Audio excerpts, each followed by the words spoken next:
대한민국 넘버 일자리 창출 방송 쫄지 말고 투자! 네, 안녕하세요. 캡스톤 파트너스 송영입니다. 네, 안녕하세요. 작가 이유입니다. 네, 오늘 날씨가 굉장히 춥고 그다음에 그 공기도 안 좋은 상황인데 공기가 많이 안 좋죠. 네, 아니 뭐 계속 뭐 물리는 거예요 요즘에. 네, 공기 안 좋다고 그런데 이 와중에 정말 많은 분들이 오래간만에 오셨습니다. 그렇죠. 네, 다시 한번 감사드리고요. 오늘 그 AB180이라는 회사에 여기는 마루 180. 그렇군요. 네. 아, 180이 좀 익숙했는데 저는 어딘지 헷갈렸었어요. 이게 어디였지? 아니 마루 180 옷도 입고 옷도 계시잖아요. 있는데 사람이 이제 우리 남성필 대표님 나오셨는데 네. 남성필 대표님 본인 소개와 회사 소개 부탁드리겠습니다. 네, 알겠습니다. 아니, 저는 그 AB180의 대표를 맡고 있는 남성필이라고 합니다. 네. 저희 회사 이제 뭐 하는지 아마 이제 궁금하실 텐데 서비스를 하나요? 엄청 궁금해요. 예, 감사합니다.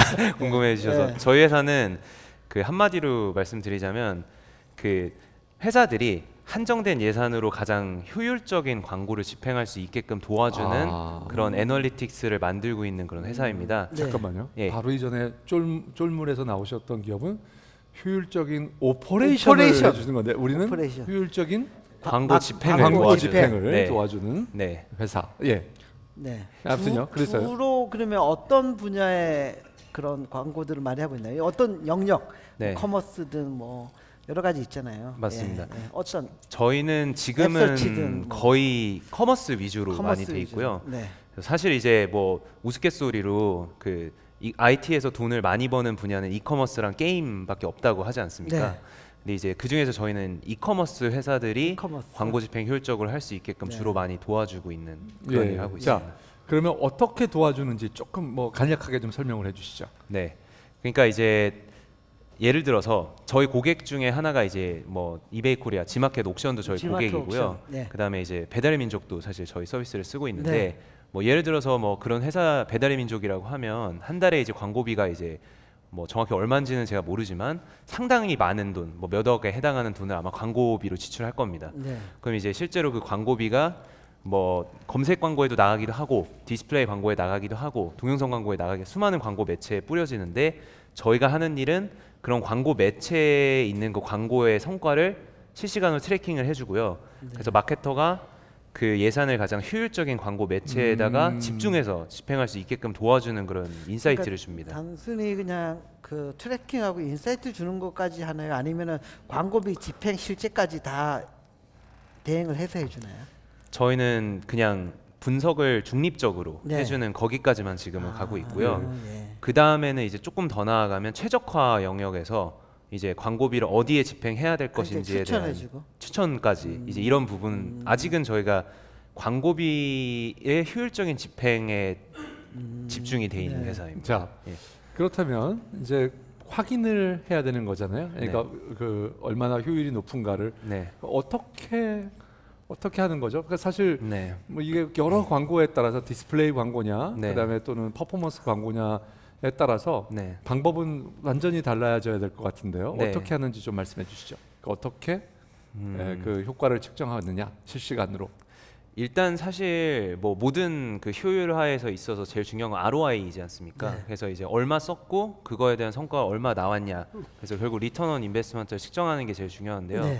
저희 애널리틱스가 해주는 이제 가장 중요한 최적화도 결과적으로 예를 들어 설치가 주 KPI라고 한다면 한 명이 설치하게끔 만드는데 A 매체는 1,000원을 써야 되는데 B 매체는 1,500원 썼다. 그럼 상식적으로 생각했을 때 똑같은 동일한 유저라면 A 매체를 쓰는 게 훨씬 낫겠죠. 왜냐면 한 명 불러오는데 1,000원이니까 500원 아낄 수 있으니까요. 그래서 그런 식으로 이제 잠깐만요. 자, 그러면 A 매체하고 B 매체의 그 성과 측정은 어떻게 알아내느냐 하는 거죠.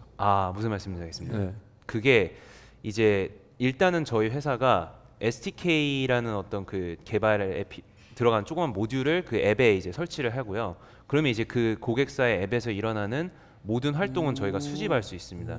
그리고 그 고객사가 광고 매체에 광고를 집행을 할 때 저희 쪽 애널리틱스에서 발급받은 그거 이제 저희는 트래킹 링크라고 하기도 하고 메저먼트 링크라고 하는데 그걸 붙여서 집행하죠. 그러면 실시간으로 그 사용자가 저희 기술의 사실 핵심은 그래서 이 광고를 클릭한 사용자가 궁극적으로 앱을 설치했고 궁극적으로 그 앱 안에서 구매까지 이르렀는지의 그 구매 경로를 재구성하는 게 핵심 기술이고요. 그렇게 경로를 재구성을 하면 계산할 수가 있습니다. 네, 네, 알겠습니다. 그러니까 결국 어떻게 보면 어떤 메시지든 네. 쭉 저희가 가는 거를 쭉 따라가는군요. 네. 저희 그 앱 설치까지 따라가서 앱이 설치되고 나면 이 앱 설치는 우리가 처음에 했던 거기서부터 온 거다 이거를 확인하는 거죠. 예, 그 구매 경로를 재구성해 주는 네. 거죠. 보통 처음에 이렇게 신규 고객들을 만나서 네. 일단은 그 영입을 하려고 마케팅 활동이나 영입 활동을 할 거 아니에요. 영업 활동을 할 거 아니에요. 예. 그때 우리가 어느 회사를 했더니만 뭐 퍼포먼스가 얼마나 좋아지고 네. 그래 광고 효율 뭐 세이브를 얼마 하고 뭐 이런 얘기를 할 것 같은데요. 예, 그럴 때 맞습니다. 어떤 사례를 많이 들어요? 실제 우리가 해서 어떤 뭐 퍼포먼스를 더 좋게 했다든지 네. 전환율이 뭐 1%였다가 2%로 뛰었다든지 뭐 네. 이런 어떤 내용으로 많이 영업 활동을 하시나요? 그게 사실 좀 어려운 부분인데요. 네. 그래서 이제 이게 일반적으로 애널리틱스에 대해서 많은 사람들이 사치제라고 생각을 합니다. 있으면 더 좋아지고 네. 없어도 그만이다라고 생각을 많이 하는데 네, 그래서 그냥 단순하게 좋아진다고 하면은 못 믿잖아요, 고객이. 맞습니다. 내가 이거 왜 써? 할 수 있는데 네. 분명히 설득 논리가 있을 거거든요. 예. 그러니까 그게 우선 당연히 이제 저희 네. 툴이 이제 최적화를 도와주기 때문에 네. 쓰면 당연히 이제 전환율이 올라가고 네. 그다음에 이제 사실 전환율이랑 그 이제 코스트 퍼 액션이라고 CPA라고 하는데 네. 이 CPA 단가를 이제 낮추는 방향으로 이제 광고 집행할 수 있게 도와준다. 이것도 이제 핵심 논리 중 하나고요. 네. 그 다음에 사실은 이제 이 CPA만큼 중요한 게 결국 고객의 잔존율입니다. 그래서 앱 설치하면 얼마나 그 고객들이 진성 유저로 전환이 되는가. 이거를 이제 또 저희가 잔존율 지표 같은 걸 제공함으로써 정말로 진성 유저가 오는 곳에만 광고를 집행할 수 있게끔 인사이트를 제공해준다. 네. 이런 게 이제 저희 주요 논리고요. 네. 그런데 이제 그것만은 사실 부족하기 때문에 네. 사실 이제 저희 툴은 이런 애널리틱스를 여태까지 해외 업체들이 항상 잘 해왔어요. 근데 이제 저는 국내 업체로서 국내에 상당히 특화된 좀 기능 같은 걸 되게 많이 가지고 있습니다. 그래서 네. 예를 들어서 네이버 검색 광고 같은 게 해외 트래커들은 다 그 트래킹이 안 되는데 저희는 트래킹이 되거든요. 네. 뭐 그런 거라든지 뭐 사소한 거지만 모든 이용 가이드와 메뉴가 한글로 돼 있다든지 그런 어떤 로컬라이즈된 색채를 저희는 최대한 많이 강화를 해서 국내 업체들한테는 이제 그렇게 얘기를 하죠. 네, 네. 알겠습니다. 자, 제가 우리 거를 쓰고 싶어요. 네. 그러면 예, 우리한테 어떻게 연락을 하면 되고요. 그리고 예. 어떤 식으로의 진행으로 그 서비스를 받을 수 있는 건가요? 그 대시보드가 그 에어브릿지.io에 들어가면 열려 있고요. 그래서 네. 누구나 가입해서 일단 사용해 보실 수 있는데 일단 그래서 이제 대부분 인바운드로 그냥 들어와서 이렇게 가입을 하십니다. 그래서 이제 시작을 하게 되는데 이게 완벽하게 저희가 인바운드로 들어온 사용자가 바로 자동으로 쓸 수 있는 건 아니고요.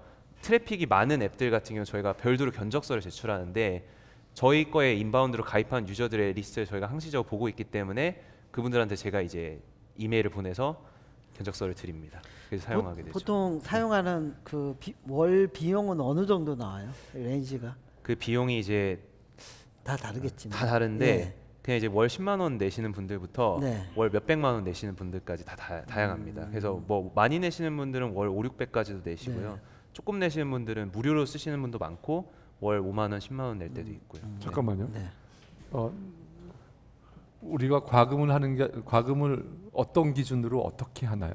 과금을 그 MAU 월간 활성 사용자 수로 저희가 과금을 하는데 그것만 사실 보면 안 되고 그 앱이 예를 들어서 뭐 카카오톡이면 맨날 열어보지 않습니까? 그럼 그 앱이 창출한 데이터량이 그냥 일반적인 앱보다 훨씬 많을 건데 그런 앱의 특성을 고려해서 저희가 그 데이터 포인트라고 하는 그 또 다른 요소를 고려해서 MAU랑 데이터 포인트를 합산해서 견적을 저희가 내드리죠. 근데 그게 공식이 딱 선형적이진 않습니다. 왜냐하면 이제 앱마다 특성이 너무 다르기 때문에.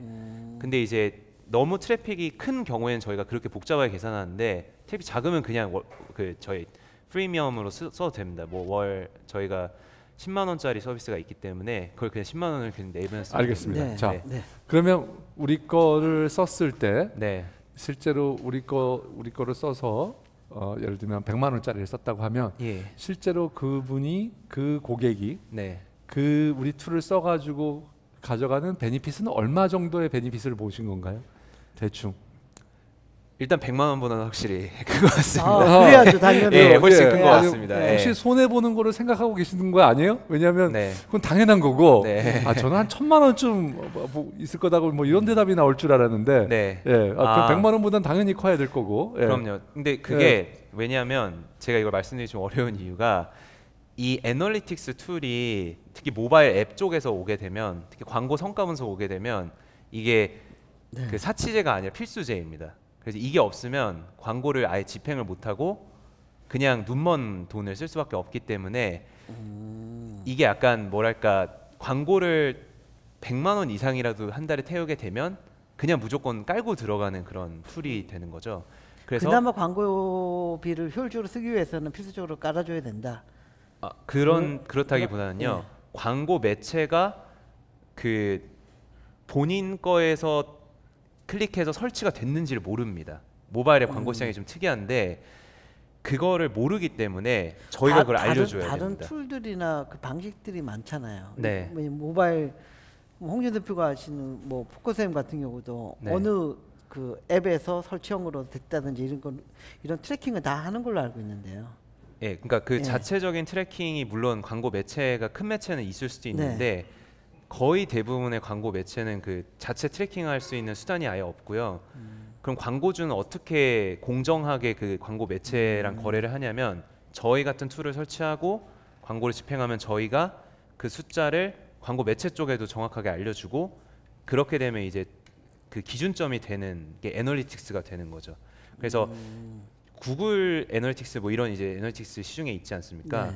근데 이제 구글 애널리틱스는 광고 성과 분석을 할 수가 없게끔 돼 있어요, 기능 자체가. 그러다 보니까 저희 같은 툴이 사치제라기보다 광고를 집행하려면 그냥 무조건 들어가게 되는 이제 그런 시장이라고 설명드릴 수 있습니다. 평균 이렇게 그 뭐 이 서비스를 이 툴을 쓴다고 하면은 보통 뭐 사용하는 기간은 계속 연장하나요? 아니면 뭐 몇 개월 정도 보통 쓰나요? 1개월 단위로 하죠. 1개월 단위로 하는데 리텐션이 어느 정도 되는지. 그게 이제 리텐션이 다 다른가요? 근데 사실 저희가 오랫동안 서비스를 한 건 아닙니다. 지금 이제 1년 반 정도 돼가지고 첫 레이스는 되게 낮습니다. 왜냐하면 이제 애널리틱스라는 게 그걸 세팅하는데 되게 오랜 시간이 걸리고 많은 비용이 들기 때문에 한번 세팅하면 잘 바꾸진 않죠. 그래서 오히려 첫 레이스는 되게 낮은 사업인데 그걸 제가 이제 몇 퍼센트라고 딱 말씀드리기 좀 어렵습니다. 왜냐하면 사업한 지 너무 오래 안 됐기 때문에. 자, 지금 현재 그래서 뭐 매출이나 또는 사용자 수나 이런 거 공개해 주실 수 있는 건가요? 그럼요. 저희가 1년 반 전에는 트래킹하는 디바이스 0대였어요. 근데 지금은 저희가 국내에서 누적 4천만 대 디바이스 트래킹했고 디바이스는 우리 고객 수는 4천만. 고객 수는 이제 앱들 300개가 사용하고 있습니다. 앱 300개가 쓰고 있고 뭐 매출은 어느 정도? 매출은 제가 참 부끄럽습니다. 공개를 못 할 것 같습니다. 근데 이제 매출보다도 저희는 데이터 부자입니다. 그래서 저희가 이제 매 월마다 약 1,500만 대 정도가 저희 걸 통해서 실시간으로 트래킹이 되는데요. 그 앱에서 일어나는 모든 활동, 웹에서 일어나는 모든 활동과 오프라인 정보까지 다 가져오게 되는 거죠. 자, 우리 회사의 진입 장벽과 업사이드는 뭐가 되는 건가요? 진입 장벽은 이제 좀 의외라고 생각하실 수 있는데 저는 그 SDK 안정성인 것 같아요. 시스템의 안정성, SDK 안정성인데 저희도 사업 시작하면서 제일 어려웠던 게 뭐 G마켓 옥션도 사실 저희께 탑재가 돼 있지만 그런 회사들이 되게 깐깐하고 저희가 딱 들어가면 정말 예전에 구형 안드로이드 폰 쓰시는 분부터 최신 안드로이드 폰 쓰는 것까지 이제 베리에이션이 다양한데요. 거기서 이제 앱을 망가뜨리지 않고 에러를 발생 안 시키고 트래킹을 할 수 있느냐 없느냐가 사실 제일 큰 진입장벽이에요. 그게 되게 어렵고요.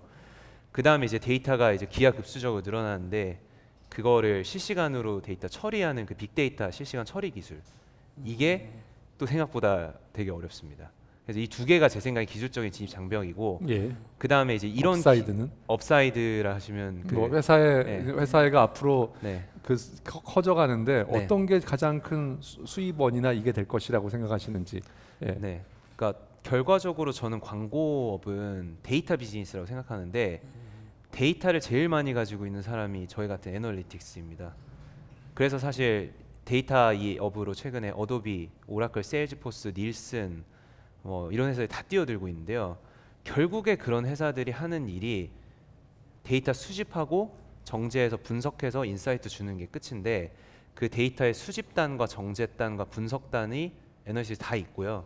그래서 제가 봤을 때 이거의 제일 큰 업사이드는 이런 데이터를 국내에서만 벌써 저희가 누적 4천만 대를 트래킹하면서 모았기 때문에 해외에 가서 또 동남아 특히 이런 곳에 가서 더 많은 양의 데이터, 1억 대, 2억 대 디바이스까지 데이터를 모을 수 있고, 그게 이커머스사들과 수많은 업체들의 광고 효율을 비약적으로 개선시켜 줄 수 있는데 사용될 수 있다고 믿고 있습니다. 제일 큰 그 경쟁자가 국내 국외 어느 회사가 경쟁자라고 보세요? 예, 그게 이제 국외에는 이제 빅4가 있고요. 네. 그래서 그 중에서 뭐 제일 큰 회사는 튠이라는 회사가 있고, 국내에서 이제 IGA웍스라는 그 에드테크 유명한 에드테크 회사가 있고, 그 회사 이제 에드브릭스라는 이런 애널리틱스를 만들어서 공급하고 있습니다. 그래서 저희가 어떻게 보면 해외 회사랑도 경쟁해야 되고요, 국내 회사랑도 경쟁을 해야 되는데, 다행인 건 이제 저희가 신생업체인데도 기술력이 인정을 받아서 빠르게 이제 좀 시장에 이제 좀 빅 플레이어들한테 사용하게 됐다라는 게 저는 좀 장점인 것 같습니다. 예.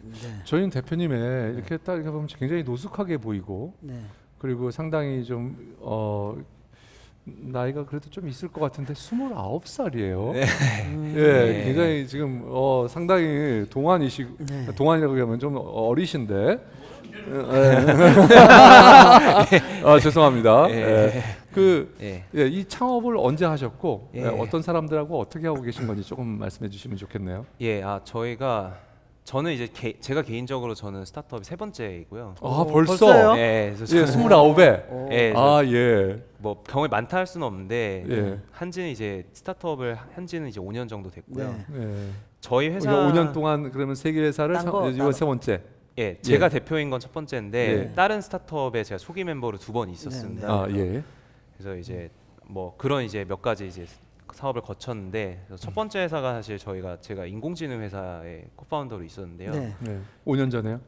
예. 오, 빨리 5년 전에 인공지능은 그때는 이제 그러면 뭐 뉴럴 네트워크 하는 회사였어요? 아, 그때는 사실 인공지능 하면 좀 아니고요. 머신러닝 회사였는데 그 자연어 처리, 그때 한창 이제 소셜 네트워크 분석이 뜰 때라서 소셜 네트워크 상에 있는 글을 그 텍스트 마이닝해서 유용한 BI 리포트로 바꿔주는, 예를 들어서 뭐 갤럭시 S8의 배터리는 내구성이 좋다, 그럼 이제 배터리 내구성 좋다, 이런 걸 이제 저희가 분석해서. 회사 이름이? 비트겐슈타인이라는 회사였습니다. 그래서 영어로 했기 때문에 미국에서 주로 했었고요. 그래서 그때부터 제가 이제 스타트업을 시작을 하게 됐고, 지금 있는 회사는 저희가 이제 2년 전에 창업했는데, 저희 회사는 좀 특징이 이제 멤버가 21명인데 21명 중에 20명이 개발 가능자입니다. 사실상 다 개발자라고 볼 수 있어요. 그래서 완전 기술 회사인데 저희는 이제 2년 전에 소프트웨어 마이스트로라고 정부에서 하는. 잠깐만요. 완전 기술 회사라기보다는 완전 기술자만 있는 회사. 기술자만 있는 회사. 그렇죠. 표현이 더 정확한 것 같아요. 맞습니다. 기술 회사가 꼭 그 기술자만 하여튼요. 계속하시죠. R&D에 좀 포커스된 회사라고 설명을 드리는데. 소프트웨어 마이스트로 제도가 상당히 그래도 좋은 그 개발자들 많이 육성했잖아요. 그래서 이제 저도 사실 소프트웨어 마이스트로 5기 출신인데요. 거기서 이제 제가 뭐 운이 좋게 이제 마지막 탑 10까지 가서 그 결과적으로 소마 그 인증이 됐는데, 그때 하던 프로젝트에서 같이 하던 사람들이 그대로 나와서 지금 저희 회사를 같이 창업했고요. 그래서 이제 저희 회사는 소프트웨어 마이스트로 출신 개발자가 많습니다. 다른 회사보다 훨씬 많고. 좋은 개발자들을 미리 많이 확보를 하셨네요. 시작할 때부터. 다 일단 친하게 다 지내던 사람들이었기 때문에 지금 이제 회사가 투자 받고 그분들이 한 분씩 회사로 오고 계시는 상황이죠. 투자도 어디서 받으셨어요? 저희는 이제 퓨처플레이에서 한번 제일 처음에 봤고요. 그다음에 이제 GS 홈쇼핑으로부터 작년에 15억 원 정도 GS 왜 회사 이름이 AB180으로 이렇게 하셨어요? 그게 이제 저희가 A는 웹이고 B는 모바일인데 웹과 모바일을 이어주자라는 뜻도 있고요. 180도가 이제 뒤집는다는 뜻이니까 모바일에 숨겨진 데이터를 뒤집어서 의미를 부여하자라는 뜻에서 180입니다. 그래서 마루 180은 제 번지수로 알고 있는데 번지수죠. 저희는 그냥 180도 뒤집자는 뜻입니다. 알겠습니다. 자, 임팩트가 별로 없는 것 같아요. 죄송합니다. 알겠습니다. 자, 그럼 잠깐 쉬었다가 하도록 하겠습니다. 질문 받아주시죠. 질문해 주시죠. 네, 깔때기 타임이 돌아왔습니다. 매번 아낌없는 후원을 해주고 계신 아산나눔재단 마루 180 정남이사님, 이혁기 팀장님, 이상 매니저님 진심으로 감사드립니다. 또 하나의 축인물이 큰 축이죠.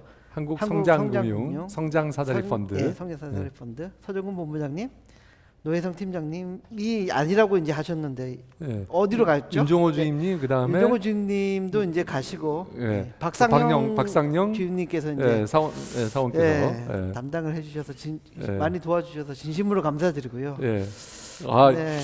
일어나셔가지고 인사까지 해주셔가지고 하여튼 두 그 기관에서 계속 지원을 해주셔서 저희가 좋은 방송을 지속적으로 만들 수 있는 것 같습니다. 이거 좋은 방송이 조금 걸리네요. 좋은 방송을 만들어야 될 텐데. 좋은 방송이죠. 항상 감사드립니다. 질문을 받도록 하겠습니다. 질문 받도록 하겠습니다. 첫 번째 질문. 네, 너무 잘 들었고요. 지금 현재는 커머스 쪽으로 그 앱 분석 툴을 제공하고 있다고 들었는데 그 앞으로 스케일업을 위해서 어떤 확장 계획이 있는지 좀 궁금합니다. 커머스 다른 영역으로도 확장하실 계획이 분명히 있으시겠죠? 맞습니다. 그러니까 지금은 저희 회사 서비스를 많이 쓰는 곳이 제가 봤을 때 커머스랑 고토 중에 소개팅 어플. 소개팅 어플 광고를 정말 많이 쓰거든요. 그렇게 두 개가 많이 쓰고 있는데 말씀하신 것처럼 저희도 게임을 준비를 하고 있고요. 게임 놓치기 너무 아까운 시장이라서. 그런데 이제 저희 회사는 이제 계획 자체는 앱에만 머물지 말자라는 게 저희 계획입니다. 뭐냐면 그래서 지금은 사실 저희가 앱만 분석을 하고 있고 웹은 웹대로 앱은 앱대로 분석하고 있고 TV랑 오프라인 분석은 꿈에도 못 꾸고 있는데 저희 회사가 지금까지 한 거는 앱, 웹, 오프라인까지는 통합 분석할 수 있는 그 인프라를 저희가 만들었고요. 여태까지. 그래서 이제 올해 저희가 상반기에 앱, 오프라인 광고 성과를 통합하는 솔루션을 국내 최초로 오프라인을 어떻게 통합한다는 얘기죠? 그거는 사실 그게 되게 새로운 분야인데요. 오프라인 같은 경우는 저희가 이제 설치한 SDK가 일종의 항구 같은 존재입니다. 그래서 수많은 물건이 저희를 통해서 들어오는데 그중 하나가 이제 오프라인 정보입니다. 오프라인 정보에 크게 4가지 종류가 있는데 GPS가 있고 그 다음에 비콘류에서 비콘 수신하는 정보가 있고 또 최근에 등장한 2가지 기술이 고주파와 와이파이 핑거프린팅이라는 기술인데요. 고주파는 이제 스피커에서 고주파 발생시켜서 SDK에서 인식하는 거고 와이파이는 그 주변의 여러 위도 경도라든지 이런 것과 와이파이에 수신된 그 목록과 강도 이런 것들을 조합해서 실내에 어느 매장에 방문했다는 걸 알아내는 기술인데요. 지금 저희 회사 같은 경우는 그 국내 그 매장 방문 POI 데이터베이스를 가진 회사들과 협력 관계를 구축해 놨습니다. 그래서 저희 SDK에 수집된 정보를 그쪽에 보내주면 그쪽에서 어느 매장 방문했다는 걸 저한테 알려주는데요. 그 광고 효과로 실제 매장까지 갔는지를 확인할 수 있다라는 거죠. 네, 매장에 갔는지도 확인할 수 있고 그 앱을 쓰는 고객들이 주로 어느 매장에 많이 방문하는지도 알 수 있고요. 매장 안에서 앱 설치했는지 밖에 설치했는지도 알 수 있고 뭐 사실 여태까지 시도되지 않았던 버스 광고라든지 지하철 광고 같은 그런 광고 성과 분석도 다 할 수 있습니다. 그 기술을 통해서. 아무튼 그거를 해서요. 그 답변이 되신 건가요? 하여튼 오프라인 연계한 영역, 게임하고 오프라인 연계한 분석까지 확장해 가겠다. 알겠습니다. 두 번째 질문 받도록 하겠습니다. 아까 말씀해 주시기를 이제 모바일 그 앱에 SDK를 설치해서 이제 모바일 앱에서 사용자들이 행동하는 것들을 이제 데이터를 수집하셔가지고 어떠한 가치를 창출한다고 하셨는데 그 부분에 대해서 조금 더 상세하게 답변을 해주시면 좋을 것 같습니다. 예, 네. 이 질문은 굉장히 모호적인 질문으로 보이는데 어떤 가치를? 예, 자, 예. 그러니까 그게 왜 데이터가 중요하냐, 그 사실 그 얘기일 수도 있다고 저는 보는데, 달리 말하면, 그러니까 기본적으로 광고 시장 자체는 지금 데이터를 활용하는데 그걸 어떻게 활용하냐면 개개인별로 활용하는 게 결국에 광고 데이터 활용의 핵심입니다. 그러면 저희가 하는 일은 결국에 그 개개인의 행동을 웹 오프라인 TV의 행동을 다 모아주고 그 사람이 구매를 했으면 왜 구매했는지를 알려주는 게 지금까지의 이제 스토리인데요. 거기서 한 발 더 나가면 뭘 할 수 있냐면 그 사람이 당연히 이미 많은 회사들도 그렇게 하고 있지만 그 사람이 어떤 물건을 살지 예측할 수도 있고 그 사람이 어떤 앱을 설치할지도 우리가 당연히 머신러닝 같은 기술을 통해 예측할 수 있는 건 기본이고요. 나중에 가서는 결과적으로 그 사람이 광고를 스팸이 아니라 그 사람한테 유용한 정보로 인식하게끔 하는 그런 예측과 추천을 해줄 수 있다는 점에서 이 데이터가 되게 중요하고 그런 데이터를 모아주는 게 저희 회사고 지금은 모아주고 구매 원인을 분석하지만 나중에는 아예 광고 추천까지 해주는 그런 회사로 이제 발전이 돼야 되겠다고 생각하고 있습니다. 그런 점에서 유용하죠. 여기서 너무 많이 가신 거 아니에요? 너무 많이. 너무 그러니까 사실 그 데이터가 지금 말씀하신 그 데이터만으로 다시 뭔가를 추천하고 예측한다는 게 가능한 건가요? 일단? 네, 그럼요. 근데 그런 것들을 사실은 뭐 아마존이든 뭐든 이렇게 자체 내재화하잖아요. 추천까지 가는 거는. 네. 그러니까 이거는 물건의 상거래가 아니고 사실 제가 보기에는 훨씬 어려운 문제인데 상거래는 이제 과거에 산 물건을 가지고 어떤 물건을 사는지 알게 하는 건데 앱도 그런가? 앱도 그런 성향이 있는 건가? 여기에 사실 의문이 있거든요. 제가 이 깔은 앱이 있다 하더라도 내가 과거에 이 깔은 앱 때문에 이걸 보니까 너는 이거 깔 것 같아. 이런 얘기 말씀이란 말이에요. 이게 정말 상식적인 맞는 그런 어떤 접근인지 그런 방법인지는 조금 사실 거기에 의문이 있어서 말씀드리는 거예요. 예, 그게 기술적으로는 사실 완벽하게 가능합니다. 왜냐하면 그 사람이 어떤 앱을 깔았는지 그리고 어떤 앱을 어떻게 사용하고 있는지의 데이터가 다 들어오기 때문에 그 정보만으로도 그 사람이 다음번에 설치할 앱을 확률적으로 추측하는 거는 할 수 있고요. 이미 사실 페이스북이나 구글이나 많은 전 세계 유수한 광고 회사들이 그런 일을 통해서 광고 효과를 올리고 있습니다. 알겠습니다. 제가 무식해서 그랬던 거네요. 자, 우리 홍 대표님.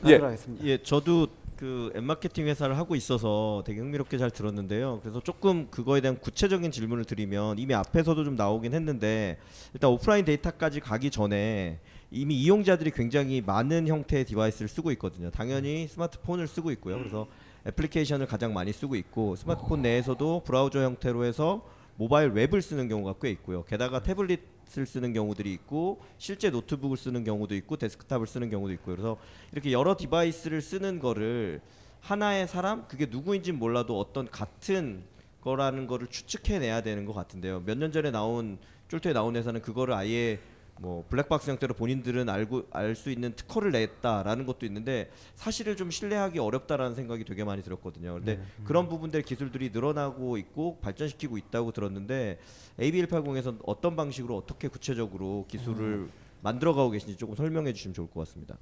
예, 그게 사실 저희 전공인데요. 그게 그런 기술이 이제 저희가 크로스 디바이스 동일 유저 식별 기술 혹은 크로스 플랫폼 동일 유저 식별 기술이라고 하는데 그 기술은 말씀하신 것처럼 예전부터 필요하다는 건 모두가 인정하고 있었어요. 그래서 그런 걸 한다는 회사도 전 세계에 되게 많았었고 일부 회사는 거의 7천억, 8천억의 세일즈포스나 뭐 오라클 같은 데 팔려가기도 했고요. 그런데 저희 회사도 사실은 그 기술을 지금 가지고 있고 지난달 기준으로 말하면 저희가 800만 명 유저를 그렇게 매칭을 해줬어요. 그 말은 800만 명 지난 달에만 800만 명 유저에 대해 저희가 이 웹사이트를 사용하는 사용자와 이 브라우저를 사용하는 사용자와 이 앱 간 사용자가 사실은 동일한 유저였다라는 걸 매칭을 해준 거죠. 그런데 그 기술의 원리는 사실 되게 단순한데 복잡한 머신러닝적인 기술도 들어가고 단순한 기술도 있는데 가장 단순한 거는 그 사람이 똑같은 아이디로 이 디바이스에서 로그인했고 이 웹사이트에서 똑같이 로그인했으면 저희는 알 수 있는 거죠. 그 사람이 이 웹사이트에 이 데스크탑 PC의 주인과 이 앱 주인 똑같은 사람이다. 그런 단순한 기술도 있고요. 그리고 저희가 최근에 재방문 광고를 되게 많이 볼 수 있는데 누르면 바로 앱 켜지면서 앱으로 들어가는 광고 있지 않습니까? 네. 그러면 이제 그 순간 저희는 그 브라우저에서 광고를 클릭한 거기 때문에 그 브라우저에 있는 쿠키 정보와 그 앱에 들어갔기 때문에 앱에 있는 광고 아이디 정보를 그 순간 또 매칭해 줍니다. 그래서 이런 식의 방법이 총 지금 현재 10가지 정도를 저희 쓰고 있고요.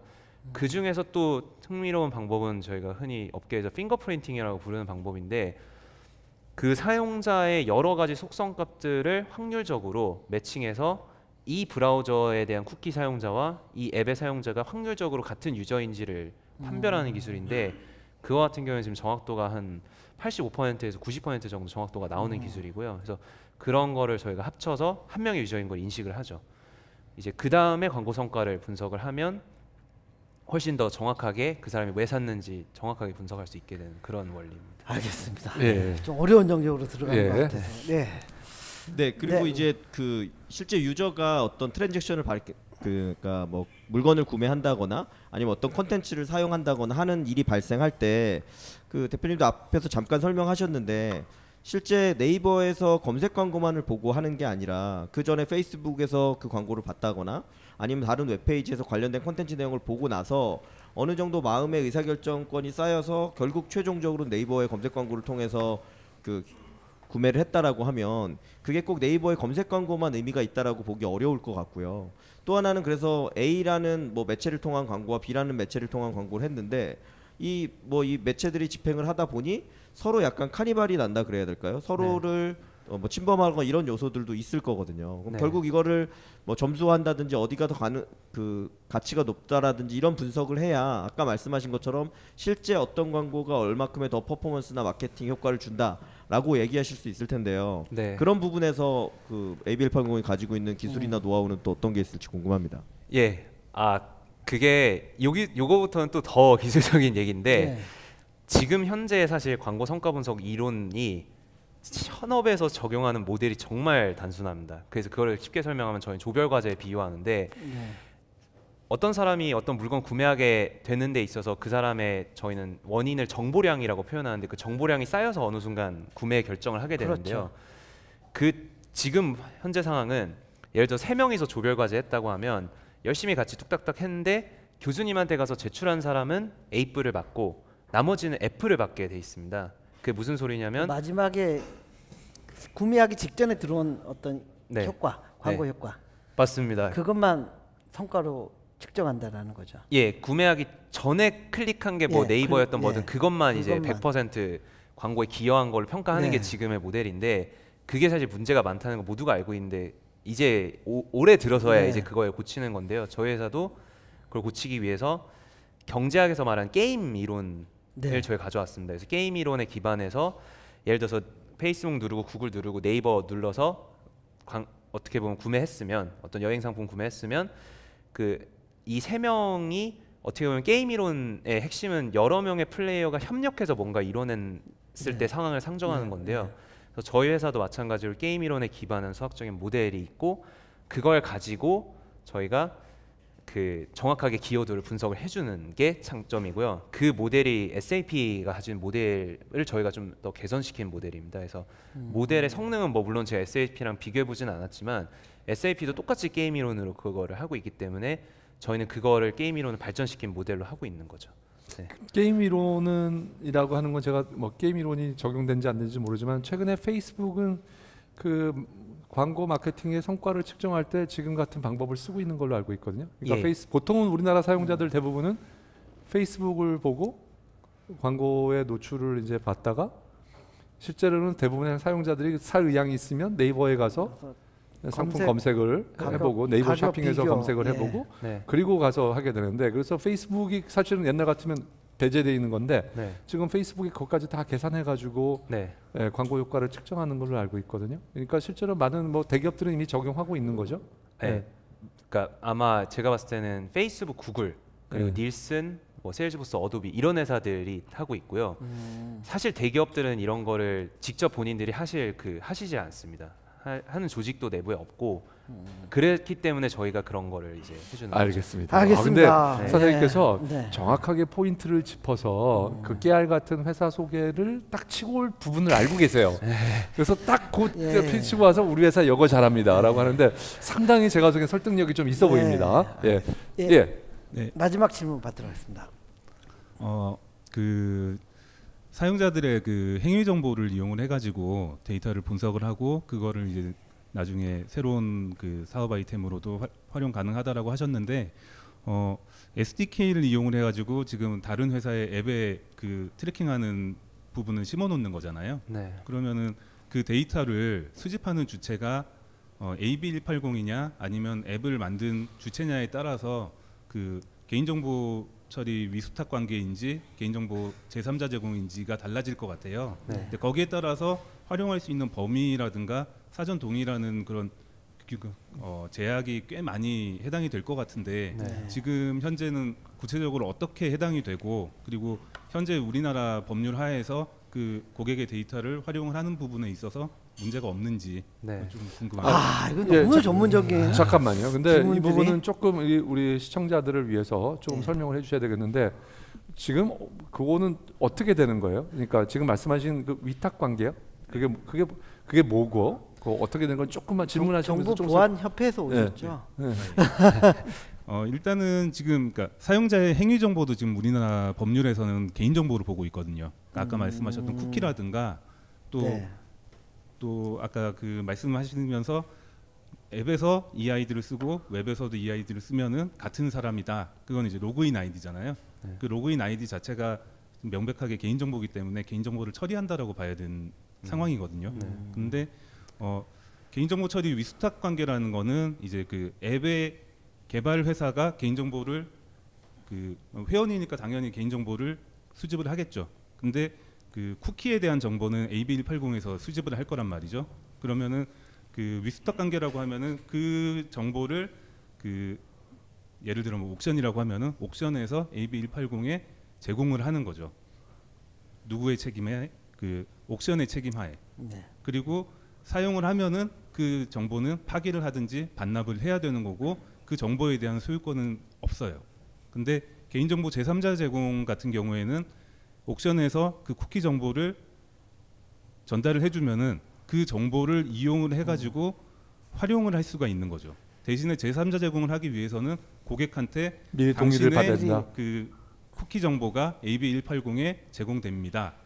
동의하십니까? 라고 해서 사전에 동의를 받아야지만 활용을 할 수가 있는 거거든요. 일반적으로 웹에는 그런데 자 이거 이제 답을 받아서 우리 대표님의 답을 그게 사실 너무 되게 어떻게 보면 맞는 말씀입니다. 그래서 일단은 근데 저희 회사는 그 이게 데이터의 종류가 크게 두 가지인데 식별 정보가 있고 비식별 정보가 있는데 저희 회사는 이제 법률상 비식별 정보만 수집하게 돼 있습니다. 그래서 그게 무슨 뜻이냐면 아까 그 유저 아이디가 개인 정보라고 말씀하셨는데 유저 아이디를 그냥 저희가 수집하면 그건 식별 정보라서 그건 불법에 해당하게 되고요. 그렇지만 저희는 그 유저 아이디를 해시한다고 하는데 저희가 원형을 인지할 수는 없지만 비교 대조할 수 있는 형태로 만들어서 수집을 합니다. 그래서 이메일을 저희 수집하지만 실제로 이메일이 뭔지는 모르지만 어쨌든 원래 이메일이 있었고 그 이메일이 똑같다는 것만 알 수 있게끔 수집하는 거죠. 그래서 그런 방식으로 저희가 비식별화를 시키고 또 모든 저희가 앱 안에서 가져온 행동 데이터도 그 사람이 누구인 건가를 지칭해 줄 수 있는 정보는 다 배제하고 가져오는 거죠. 그냥 익명의 사용자 A가 뭔가를 했다. 그렇기 때문에 이제 법에는 저촉이 되지 않지만 저희가 한 가지 또 조심해야 될 거는 저희 보안이겠죠. 그래서 저희 데이터베이스가 해킹당하지 않도록 정말 열심히 노력하는 부분, 그리고 이제 기본적인 어떤 비식별화의 모든 조치를 수행하는 부분, 이런 걸 잘해야 됩니다. 알겠습니다. 그러니까 식별화된 정보지만 한번 해싱을 함으로써 실제로는 되돌릴 수 없는 거죠. 되돌려야지만 그게 아이디가 될 수 있는 건데 되돌리지 않는 정보지만 그것이 같은 사람은 어차피 해시도 같으니까 해시가 같을 확률은 거의 이제 확률이 낮기 때문에 그걸로 가지고 우리가 이 사람들하고 이 사람들은 같은 사람이다라는 추정한다라는 뭐 그런 뜻입니다. 알겠습니다. 자, 이 대표님, 자 오늘 뭐 조금 머리가 좀 핑핑 도시죠? 좀 어려운 얘기도 많이 나오고. 알겠습니다. 제가 예전에 인터넷 시대 모바일 저기 웹 광고 회사에서 근무한 경력도 있거든요. 예. 근데도 어렵네요. 예. 아, 요즘에는 한 5년만 지나도 완전 세상이 그리고 제가 왠지 왜 이런 생각이 드는 거예요. 예전에 오 무슨 회사가 이제 그런 주장을 했을 때 정말 저는 말이 안 된다고 생각을 했었거든요. 예. 그리고 근데 오늘은 ODM? 아니요. 뭐 하여튼 뭐 있습니다. 뭐 특별한 근데 오늘 사장님 말씀하시는 거는 굉장히 설득력이 좀 저도 상당히 설득력 있고 그리고 29살의 대표로서는 상당히 이 대답이나 이 말하는 거나 이 사업에 대한 이해는 아주 훌륭하다. 뭐 이렇게 보여지네요. 뭐 제가 자주 틀려요. 그래서 알겠습니다. 자, 이 대표님 어떻게 보셨습니까? 뭐 지금 뭐 매체도 워낙 다양해지고 마케팅하는 수단들도 광고하는 수단들도 많아지고 또 광고 단가도 되게 오르고 있는 추세고 그래서 광고를 어떻게 효율적으로 집행하고 그걸 측정하느냐가 점점 중요해지고 있고 거기서 국내에서 이렇게 눈에 띌 만한 회사들이 많이 나오지는 않았거든요. AB180 오늘 얘기 들어보니까 참 의미 있게 이 포지셔닝을 지금 하고 있지 않나라는 생각이 듭니다. 그래서 뭐 상당히 발전 가능성이 높지 않을까. 제가 코그니티브에 있을 때 전에 밑에 팀장이 갖고 왔는데 왜 안 만났을까라는 후회도 들고요. 그렇군요. 그때 만났으면 투자했을 텐데. 그렇군요. 좀 안타까움도 있고 그런 생각이 듭니다. 송 대표는 어떻게 보셨습니까? 저는 일단은 기본적으로 우리 좋은 얘기 많이 했으니까요. 그렇지만 기본적으로는 굉장히 어려운 사업이라는 생각이 듭니다.